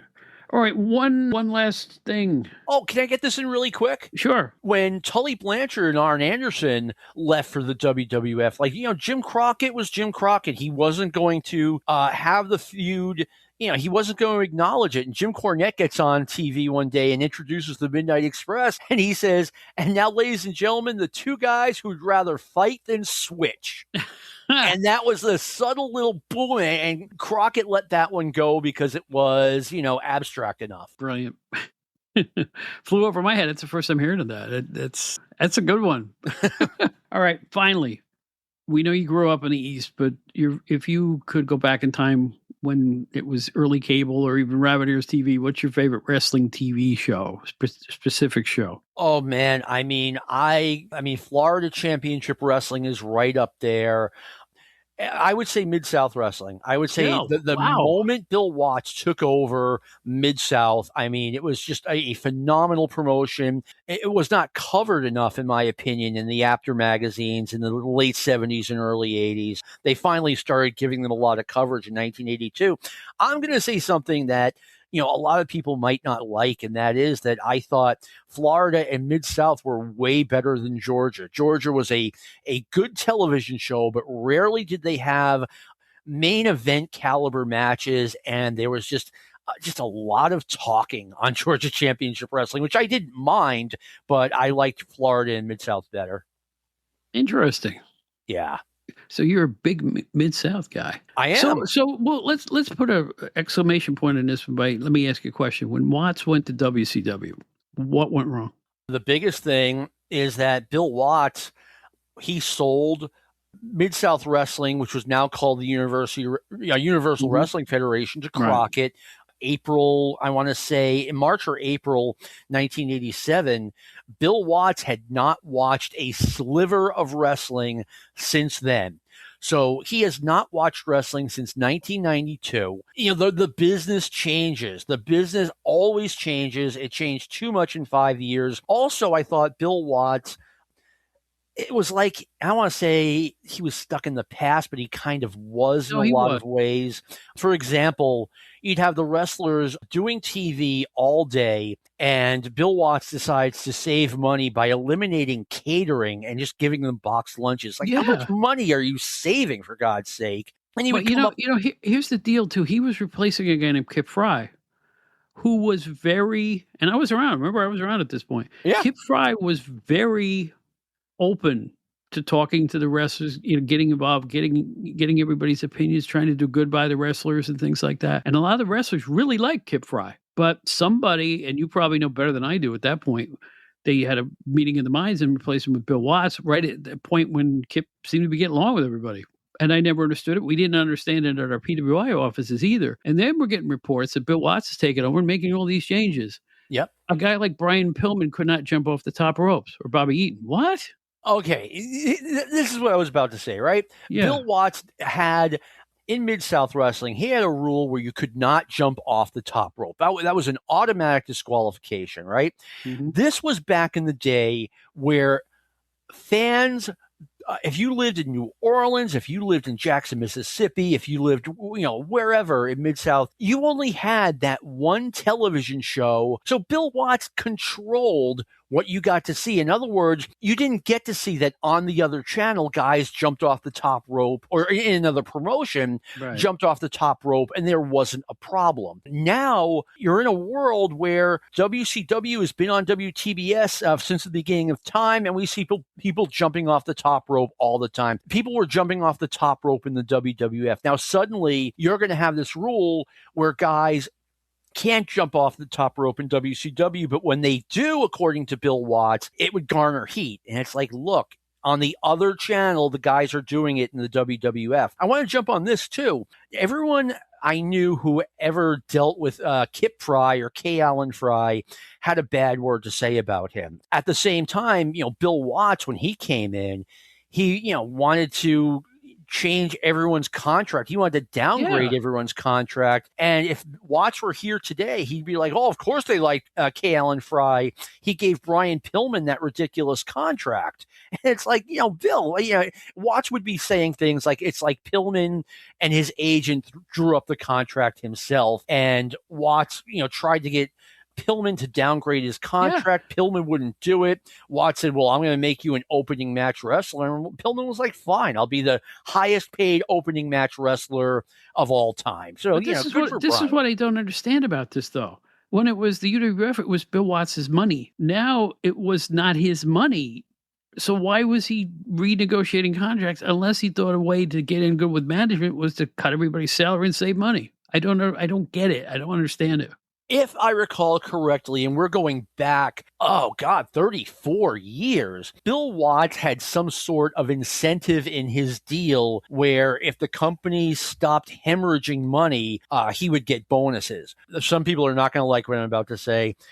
Eric Bischoff was way better at what he was doing than Bill Watts. Bill Watts, his big thing was, okay, let's cut expenses, even if it's, just ridiculous and cheap to cut expenses. Like I said, he got rid of catering. To Eric Bischoff, well, he took care of the wrestlers, and instead of trying to get smaller and smaller and cheaper, he tried to turn WCW into the major league product, which he did for a while. I give the guy credit. Absolutely true. Listen, it was confusing to all of us, even in the PWI offices in those days. It was just so frenetic, and there'd be, this change, that change, all this stuff was going on, and we couldn't figure it out in our minds. And sure enough, Bill was gone not that much longer. He really didn't last long there. No, he lasted about a year there. And, the stories about Bill Watts were crazy. I mean, it's 1992, not 1993, whatever. It's no longer 1984. And Bill had these crazy rules where no one could leave the building until the entire show was over. So you'd have guys just sitting around the locker room for 2 hours waiting for the show to end. And this is like you're in Topeka, Kansas. Who cares? Right. And these guys are just waiting around the dressing room for no reason. It was crazy. Yep. We heard all that stuff too. It just seemed like, I don't know, like you guys have been pampered. You know what? Wrestlers work hard, man. I have nothing but the utmost respect for pro wrestlers to get in the shape they're in, to learn the maneuvers, to try to stay healthy, to avoid injuries. Nothing but respect. And you're going to sit there from match 1 to match 9 for no good reason? Really? I don't understand. Like I said, there are times where if it was a TV taping, I get it. Maybe they'll need you at the end. But, if you're on the road wrestling in Phoenix or whatever and Watts is keeping you around for no reason, what's going on here? And by the way, Jushin Liger was in WCW for a while when Watts was there. Liger is about to wrestle Brian Pillman, I believe, at a pay-per-view. And Watts says to Liger, and forgive my language, but I'm quoting, he goes, "Don't go out there doing all that do-si-do shit." It's like, Bill, what do you think he's here for? Exactly. It's Jushin Liger. What, you want him to wrestle on the mat? Yeah. Want an arm bar for 5 minutes? I mean... yeah. And you know what? I've said some negative stuff about Bill Watts in WCW, but I thought he was great in Mid-South Wrestling. Yeah. The whole time he was in, WCW was struggling, and my answer to that was bring back Bill Watts. I remember I got the news that Bill Watts was coming in. He was taking over. He was directly reporting, I believe, to Jack Petrick, not, who was way up there. He wasn't reporting to Jim Herd. And I was like, okay, WCW has been saved. Yay! We're going to have good stuff like we had Mid-South Wrestling. And I was on the phone with Dave Meltzer not long after Watts was hired. And Dave was like, this is not going to work. And I didn't really believe him at first. But when I first heard those words from someone who knows what they're talking about, I was like, my dreams crashed. I was like, what do you mean it's not going to work? Well, you know what has worked? John McAdam coming back on the Outdated Wrestling Hour, and I appreciate your being here. Did you have fun kibitzing? I had a lot of fun. I always have a lot of fun on the show. Bob, today I recorded part of the Stick to Wrestling podcast. We had an issue on Sunday where we had to record, maybe an extra hour. Today we recorded at 3:00 and stopped at 4. And then an hour later, I was obliged to do the podcast with you. I woke up this morning not feeling well. I have not slept well in 2 or 3 nights. And I was like, oh man, I have to do all of this podcasting. But I'm going to do it. And I noticed by the time I was done recording the hour of Stick to Wrestling, and I got done, I said goodbye to Jamie Ward and Luke Hippelman. And about 2 or 3 minutes into it, I'm like, wait a minute, I feel fine now. I'm 100% now because it's happened before. It's like, you get in a better mood and suddenly you don't feel sick anymore. And that happened to me today. When you do what you like, it helps. Honestly, and you obviously enjoy doing Stick to Wrestling. It is, how do I put it? You're doing great. And I keep up with what you guys are up to. And I just want to say congrats. It's a track record that I can't point at anybody else that has one like you do. So the quality will out. I've always said that. And between you and your guests and Steve Gennarelli and Lou and everybody that works there, congratulations, because it's a weekly triumph for you guys. Well, thank you very much. I really appreciate that, Bob. I mean, I'm going to be honest. I mean, the Stick to Wrestling, when it comes to listeners, look, I'm John McAdam. Who knows who I am, right? As opposed to Jim Ross or Steve Austin or, whoever these guys who are big stars who have podcasts out there. Obviously, I am at a significant disadvantage if I'm going head to head with Stone Cold Steve Austin. But, for a guy who is relatively unknown, I think the podcast is doing really well, and I'm very proud of it. Shoot, dude. I started this on my own after Arizzi gave me the bumps rush, right? And it's like, I didn't think I was going to last a month. I was really flying by the seat of my pants when I started this thing, but I really, really worked it, used some radio technique on it, I talked to everybody about what I should do properly. And I took advice from the people, including you, that I'm glad I got, because, it's been nothing but smooth sailing since about the middle of the first year. So I want to thank you for your help along the way too, because if it wasn't for people like you saying that I was doing good stuff, I probably wouldn't be doing it now. No, well, I you know what? And I started, the first Stick to Wrestling came out June 2018. And if someone had asked me back then, do you think you're going to do over 400 episodes? I probably would have said, no, I don't think that. There was a time when I was having a difficult time coming up with, things to talk about. But we're over that now. We're reviewing wrestling shows from the year of 1986. I just got done reviewing April 1986, including WrestleMania 2 with Steve Gennarelli and Jamie Ward. And it's going really well. And, there was a time not long ago, I was like, okay, I want to do 500 episodes and, then either hang it up or speak to Brian Last, who's the head of Arcadian Vanguard, and say, look, I'll do it, but I don't want to do it on a schedule anymore. And I am no longer there. Like, I plan on doing, 500 episodes and then doing 501, 502, et cetera. There's no end in sight, Bob. There you go. I like to hear that. Well, anyway, John, thank you for being here. And thank you for having me. I will tell everybody out there, his podcast is easy to find. Type Stick to Wrestling with John McAdam in your browser, and you will see every podcast app in the world that is happy to have it on their service.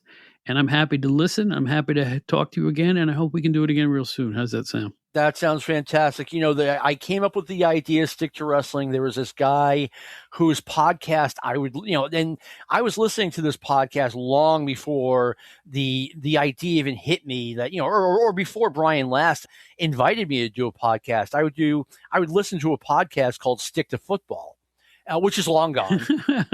And I remember the day I'm like, oh, wow, what if I did Stick to Wrestling? And I contacted the guy and like, hey, would you be okay with this? And he basically said yes. And I've always appreciated that. And him saying Stick to Football was like, if he said something, I don't know, outside of football that upset someone, they'd be like, stick to football. So that's where the Stick to Wrestling is. If I say something about someone unrelated to wrestling and you're not happy with it, don't tell me to stick to wrestling. Oh, and I'll hype something else you do that's exceptional. Your Facebook group is really cool. Oh, thank you. It is a really cool Facebook group. A lot of cool people. Results, pictures. Every day I try to put up a show that happened, on this day in this year. I'll include like a results, a photograph, and then I'll do like, here was the number one song in the country on this date. Here's the number one album in the country on this date. So very nostalgic, and every one of Bob's listeners, you are invited to join. Just go to Facebook, search Stick to Wrestling. You'll find the group.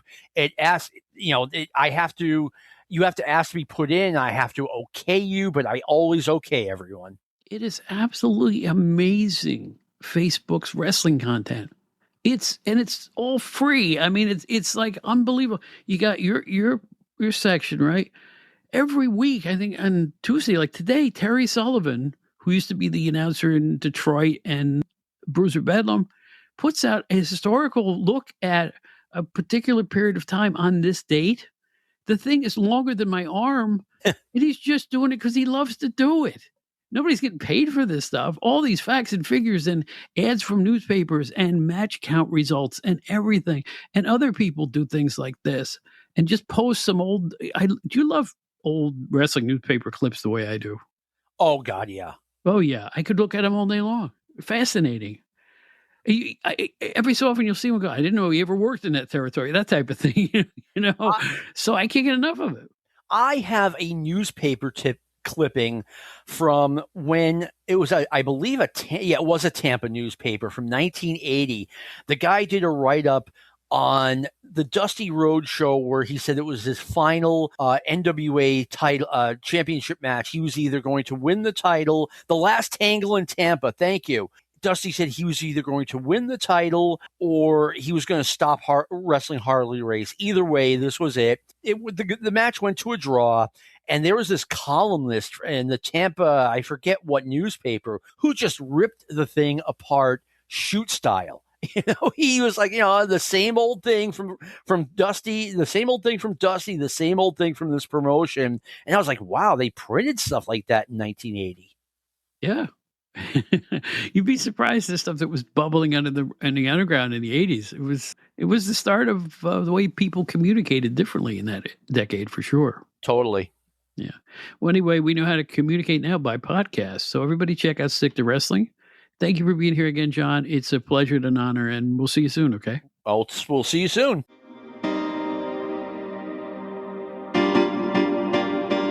Attention, Gen Xers. If you'd like to explore the era that appeals to you, look no further than GenerationXWire.com.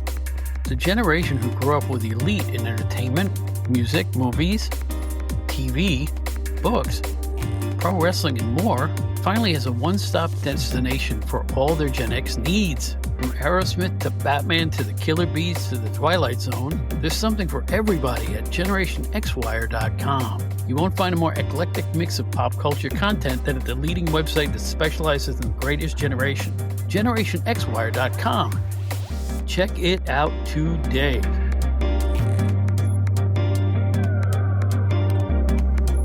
That's it for another edition of the Outdated Wrestling Hour podcast. We hope you enjoyed yourselves. Write to us, outdatedwrestling@gmail.com. Our website, outdatedwrestlinghour.buzzsprout.com, where you can find all of our episodes at the press of a button. We will never Patreon you for those. Also on the website, you will find a box that says Outdated Wrestling Hour Fan Club, where for a nominal fee, you can help perpetuate the ongoing adventures of this podcast and our sister show, the Outdated Entertainment Hour, which comes out about once a month. All of it on outdatedwrestlinghour.buzzsprout.com. We're available on every podcast app you can think of. Please join us again. Both the Outdated Wrestling Hour and the Outdated Entertainment Hour are shows provided by Bob Smith's podcasts. The Outdated Wrestling Hour is part of the WrestleCopia podcast network. That's it for now. We hope you had a really good time tonight. And we're out every Friday with new editions of the Outdated Wrestling Hour podcast. So until next time, this is Bob Smith. You might remember me from my days with PWI. Thanks for being loyal fans. Thanks for listening every week. And we always say the same thing at the end of every show. In the words of Ringo Starr, peace and love, brothers and sisters. Peace and love.